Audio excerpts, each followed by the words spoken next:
오늘 성경 말씀은 이사야 50장 4절에서 9절입니다. 우리는 편안하게 살기를 원합니다.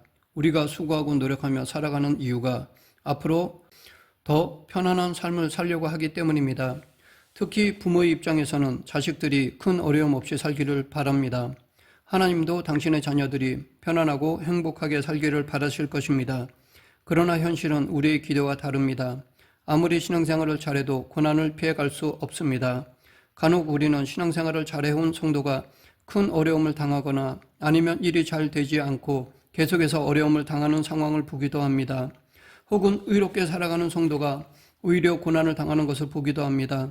혹은 믿음을 지키려는 신앙적인 이유로 어려운 일을 당하는 것을 보기도 합니다. 이런 모습들은 초대교회 때부터 늘상 있어왔고 보아왔던 것입니다. 그런데 역설적이게도 성도는 그런 고난을 통해서 오히려 신앙이 더 깊어졌습니다. 이해하기 어려운 고난과 어려움 속에서 오히려 믿음이 더 성숙되어졌습니다. 그러하기에 기독교 신앙과 고난은 떼어놓고 생각할 수가 없습니다. 그렇다고 기독교인이 무조건 고난을 당해야만 한다는 것으로 오해해서는 안 될 것입니다. 다만 우리는 하나님을 믿어도 고난과 어려움을 피할 수는 없다는 현실을 똑바로 직시해야 한다는 것입니다. 그러하기에 우리는 고난을 피하는 그 자체를 신앙의 목표로 삼아서는 안 됩니다. 하지만 안타깝게도 그런 목적으로 신앙생활을 하는 성도들이 우리 주변에 있습니다. 이런 이유로 신앙생활을 하는 사람들은 대부분 좋은 일이 많으면 믿음 생활을 잘해서 그렇다고 하고 고난이 생기면 믿음 생활을 잘못해서 그렇다라고 생각합니다. 그리고 어려운 일은 피해가게 좋은 일만 허락해달라고 하나님께 매달립니다. 이런 모습은 온전한 신앙의 본질에 들어가지 못했다는 증거일 수 있습니다. 기독교 신앙은 고난을 피해가는 것만이 아닙니다. 혹은 고난을 피해갈 수 있는 방법을 구하는 것만도 아닙니다. 오히려 고난을 대면하여 그 속에서 하나님의 뜻을 구해야 하는 것이 마땅합니다. 고난을 피하기보다는 고난을 맞서 영적 능력을 성숙시키는 하나님의 뜻을 구해야 합니다. 오늘 본문은 고난받는 종의 노래 모음 속에 속합니다. 6절에서 이사야 선지자는 고난을 묘사하기를 나를 때리는 자들에게 내 등을 맡기며 나의 수염을 뽑는 자들에게 나의 뺨을 맡기며 모욕과 침뱉음을 당하여도 내 얼굴을 가리지 아니하였느니라 라고 하였습니다. 여기서 말하는 구타, 수염 뽑기, 침뱉음은 가장 모욕적인 행위입니다. 그러하기에 이런 모욕을 견디기는 쉽지 않습니다. 이러한 모욕을 반복적으로 당했다면 차라리 죽는 게 낫다는 생각이 들 것입니다. 이사야가 이런 치욕적인 모욕을 당한 이유는 그의 잘못으로 인한 것이 아닙니다. 이사야는 하나님의 종입니다. 하나님의 종으로서 감당해야 하는 사명으로 인해 고난을 당한 것입니다. 이사야 선지자의 사명은 하나님의 말씀을 전하는 것이었습니다. 4절에 따르면 이사야는 여호와 하나님으로부터 학자들의 혀를 받았습니다. 즉 하나님의 말씀을 듣고 배우고 전하는 일을 받았습니다. 그러기에 이사야 선지자는 하나님의 말씀을 전하였습니다. 그로 인해 치욕을 당했던 것입니다. 이 이사야와 비슷한 일을 당한 선지자가 예레미야입니다. 그는 하나님께 자주 탄원하는 기도를 드렸습니다. 예레미야의 적대자들은 예레미야의 생명을 해하려고 구덩이를 팠습니다. 실제로 그는 감옥에 갇혀서 죽을 뻔한 적도 있었습니다. 그래서 예레미야는 하나님께 내가 말할 때마다 외치며 파멸과 멸망을 선포함으로 여호와의 말씀으로 말미암아 내가 종일토록 치욕과 모욕거리가 됨이니이다 라고 하였습니다. 예레미야는 바벨론의 위협을 직시하지 못하고 막연한 낙관론에 빠져 있던 당시의 선지자들과 귀족들과 백성들을 향해 조국의 멸망을 외쳤습니다. 이런 선포로 인해서 그는 당시 사람들로부터 비난을 받았습니다. 어쩌면 이 핍박은 예레미야의 입장에서는 억울한 일이었습니다. 왜냐하면 예레미야는 하나님의 말씀에 순종했기 때문입니다. 그럼에도 복음커녕 핍박이 오기에 부당하게 생각될 여지가 컸습니다. 하지만 하나님께 쓰임받는 많은 선지자들은 대부분 그와 같은 고난의 길을 걸었습니다. 이런 모습이 하나님의 말씀을 전하는 선지자들의 참 모습입니다. 그러기에 이사야 선지자는 자기에게 운명처럼 다가온 고난을 거부하지 않고 자신을 완전히 맡겼습니다. 즉 때리는 이에게 등을 맡기고 수염을 뽑는 이에게 뺨을 맡기고 침뱉는 이 앞에서 얼굴을 가리지 않았습니다. 고난과 모욕을 온몸으로 받아들였습니다. 이것은 자포자기가 아닙니다. 너무 충격적이어서 제정신을 잃은 것도 아닙니다. 만약 이런 이유였다면 그는 단지 운명론에 빠진 허무한 사람일 뿐입니다. 하지만 이사야 선지자는 운명론에 빠진 것이 아닙니다. 오늘 본문 7절에 보면 그는 이런 일로 인해 전혀 부끄러워하지 않았습니다. 그것을 수치로 여기지 않았습니다. 이것이 가능한 것일까요? 실제로 가능하지 않다는 것을 우리는 경험적으로 잘 알고 있습니다. 우리는 조금만 기분 나쁜 말을 들어도 성질을 냅니다.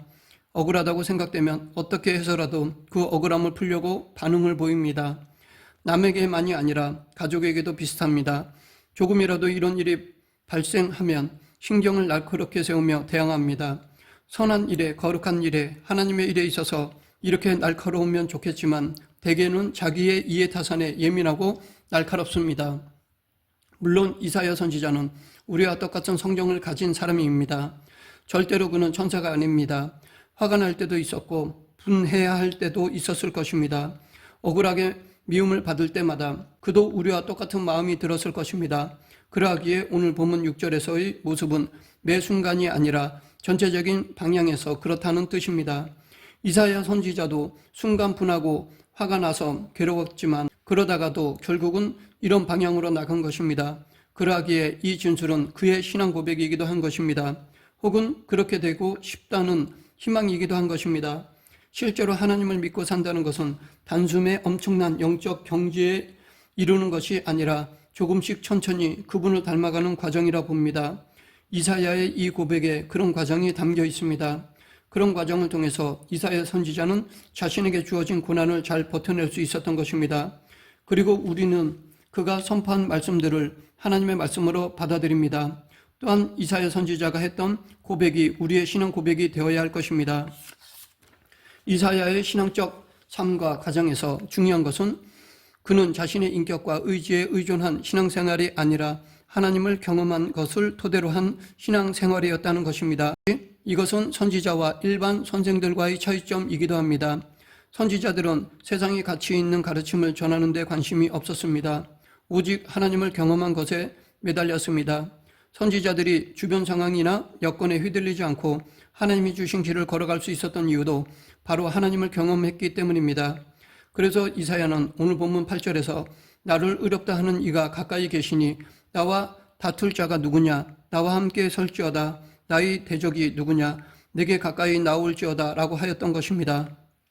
또한 9절에서도 보라 주 여호와께서 나를 도우시리니 나를 정죄할 자가 누구냐? 라고 하였고 자기의 적대자들에게 보라 그들은 다 옷과 같이 헤어지며 좀이 그들을 먹으리라 라고 하였던 것입니다.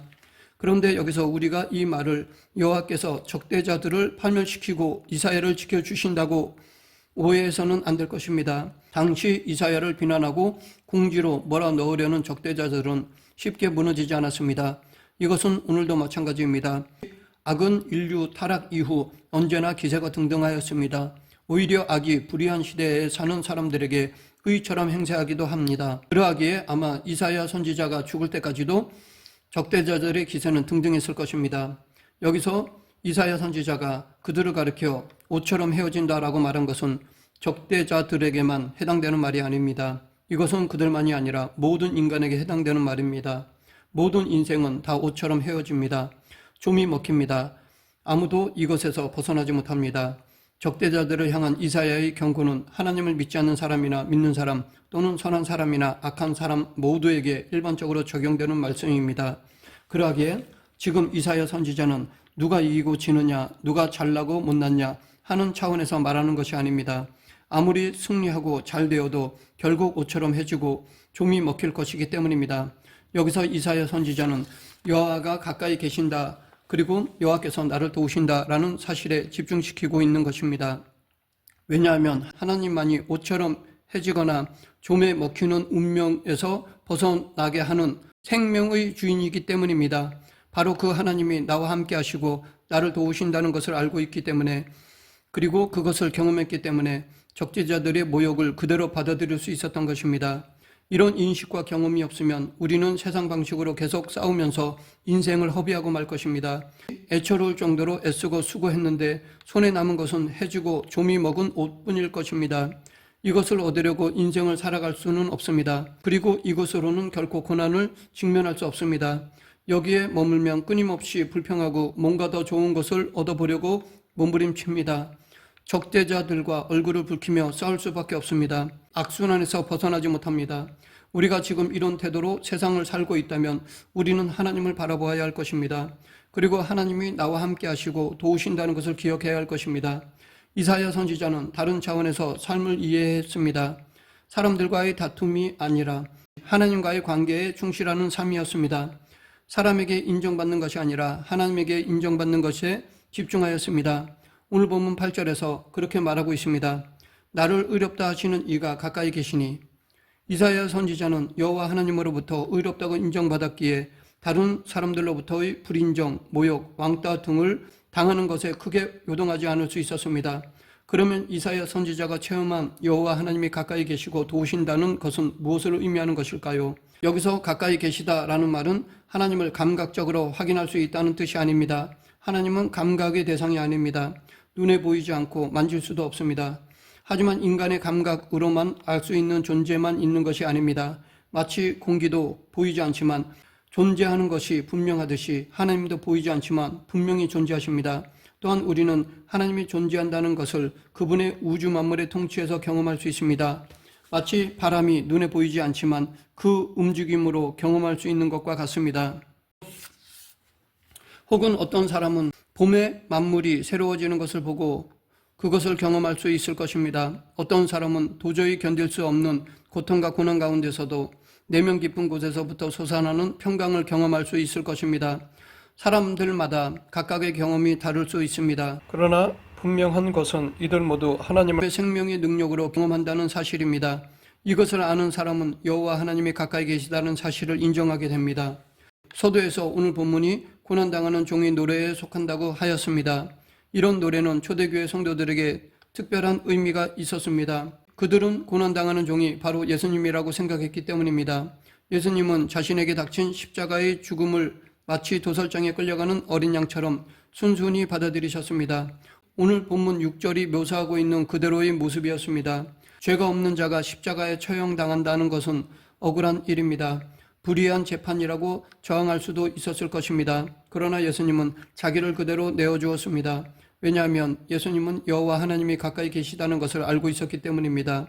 그러하기에 예수님에게는 하나님 아버지를 향한 순종만 남아있을 뿐이었습니다. 이 예수님의 경험은 이사야의 그것과 비슷합니다. 이사야도 하나님이 가까이 계시기에 고난을 담대하게 받아들일 수 있었던 것이었습니다. 하지만 예수님과 이사야의 경험에는 근본적으로 차이가 있습니다.